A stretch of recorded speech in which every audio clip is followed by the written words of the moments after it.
I woke up on the morning of my sister's wedding feeling this strange draft on my neck. It was cold, and it made the hair on my arms stand up before I was even really awake. I reached back to touch my hair, expecting to feel the usual long, heavy curtain, but my fingers just met jagged, uneven stumps. And then nothing. My heart didn't just drop, it absolutely plummeted. One look in the mirror confirmed it. My waist-length hair, pretty much the only thing I truly loved about myself, was gone. Hacked off. Butchered.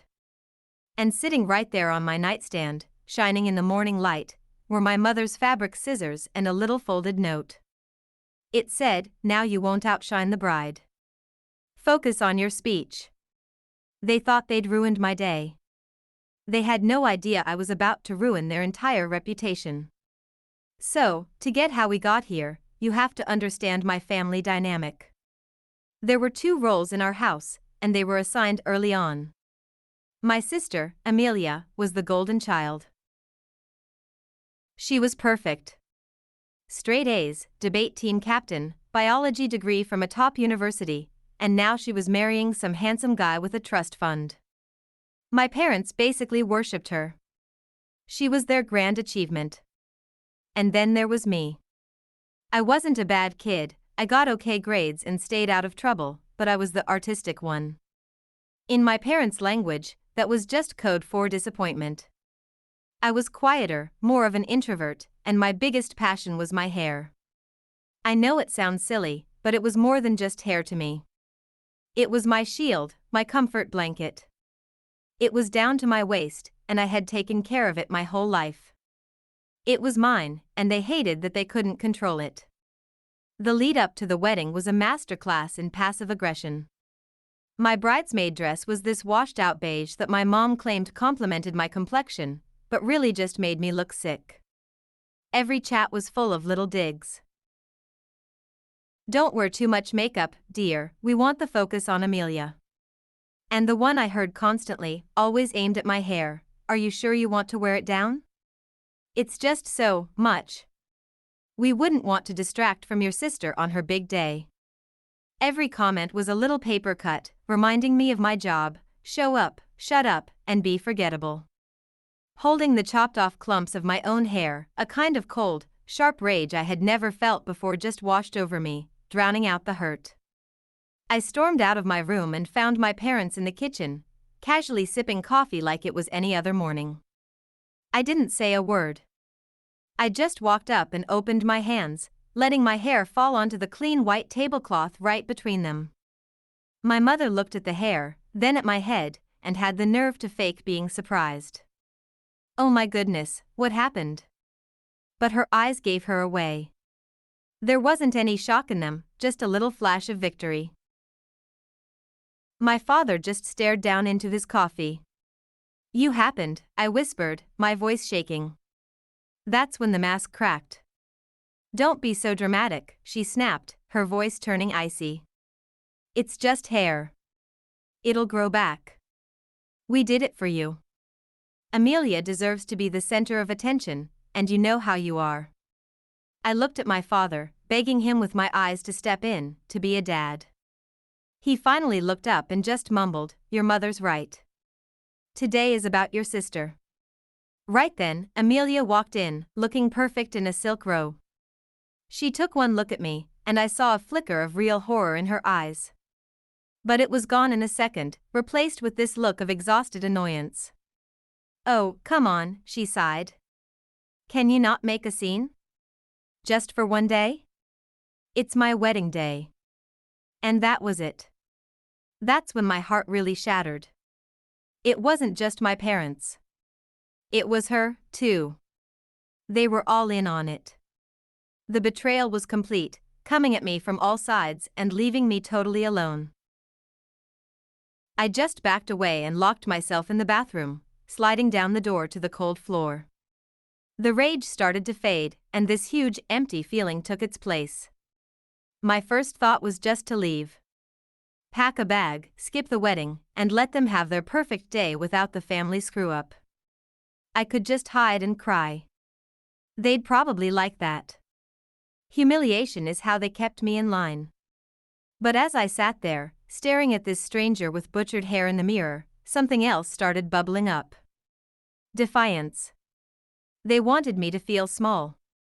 They wanted me to feel ugly and ashamed. And I decided, right then and there, that I wasn't going to give them the satisfaction. Then, I remembered. The night before, I was pacing in my room trying to write my maid of honor speech, using the voice memo app on my phone to record ideas. I'd left it recording when I went downstairs for water. I remember hearing my parents whispering, but I just assumed it was about the seating chart or something. My hands were still shaking, but I found my phone, scrolled to the last recording, and hit play. And there it was. Crystal clear. "She'll look like a mess," my mother's voice hissed. "I'll use the fabric scissors, they're the sharpest. She'll have to pin it up, and it'll look terrible." "It's better this way, Carol," my father's voice replied, low and scheming. No distractions.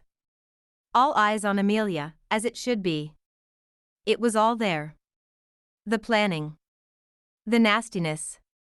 The proof that they didn't see me as a person. I realized this wasn't just a recording. It was my weapon. The first person I called was my best friend, who's a hairstylist. I told her everything through my tears, and 40 minutes later, she was at my window with her kit.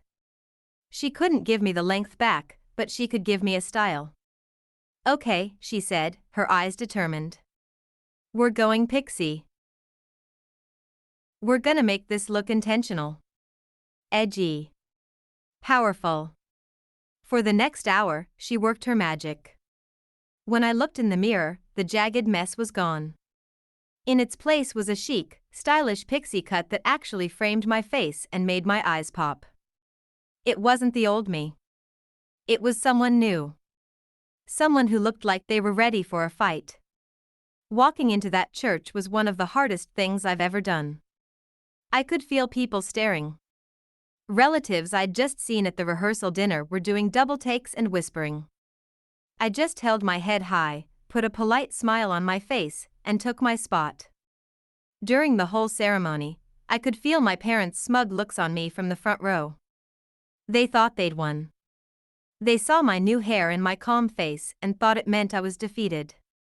The reception was in this huge, gorgeous ballroom. Everything looked perfect, exactly like Amelia's dream. The champagne was flowing, the band was playing, and my family was playing their part as the happy, proud parents of the bride. My dad gave a gushing speech about his 2 wonderful daughters, but his eyes only ever landed on Amelia. Then, the MC called my name. "And now, a toast from our maid of honor." The room went quiet as I walked to the mic, clutching my phone. My heart was pounding. I could see my mother giving me a tight, warning smile. I took a deep breath. "Good evening, everyone," I started, and my voice was surprisingly steady. "For those who don't know me, I'm the bride's sister." I told a couple of light, sweet stories about me and Amelia playing as kids, making everyone smile. I could literally see my parents relax. They thought I was going to play along and swallow my pain to keep up appearances. Then, I changed direction. "A family is supposed to be your safe place," I said, my voice getting a little lower. "It's supposed to be about unconditional love. About building each other up, not deliberately tearing someone down just to make another person shine brighter." The vibe in the room shifted. Some of you might have noticed I got a pretty drastic haircut for today. There's a story there. And I think it's a story about the true nature of the family we're all here celebrating. I held up my phone. I had a whole speech written out, but I think it's more fitting to let my parents speak for themselves. This is from last night. I plugged my phone into the speaker system and hit play. The speakers crackled, and then my mother's voice filled the silent room. Asterisk, "She'll look like a mess. I'll use the fabric scissors, she'll have to pin it up, and it'll look terrible." Asterisk, a huge gasp went through the crowd. Then my father's voice. Asterisk, "It's better this way, Carol. No distractions." All eyes on Amelia, as it should be. Asterisk the recording ended, and the room was plunged into this deafening silence. It was broken by my mother, who shot to her feet, her face turning crimson with rage. That's fake. It's a fake recording, she shrieked. She's a liar. She's always been jealous, and now she's ruining her sister's perfect day. But no one was looking at me. All eyes were on her. My father just sat there, pale as a ghost. My aunt, my mom's own sister, stood up. Carol, I always knew you were cruel to her, she said, her voice shaking. But this? How could you do this to your own child? And just like that, the room erupted. People started shouting, some defending my parents, others screaming at them in disgust. Through all of it, my sister Amelia just started sobbing. Not for me, or for what our parents did, but for herself. You ruined it, she screamed at me from across the room. You ruined my wedding. You're so selfish. I looked at her tear-streaked face, my mother's twisted rage, and my father's pathetic silence. And I felt peace. The anger was gone. The hurt was gone. There was just this deep, quiet feeling of being done. I calmly placed the microphone back on its stand. My work here is done, I said, my voice carrying over the chaos. Congratulations to the happy couple.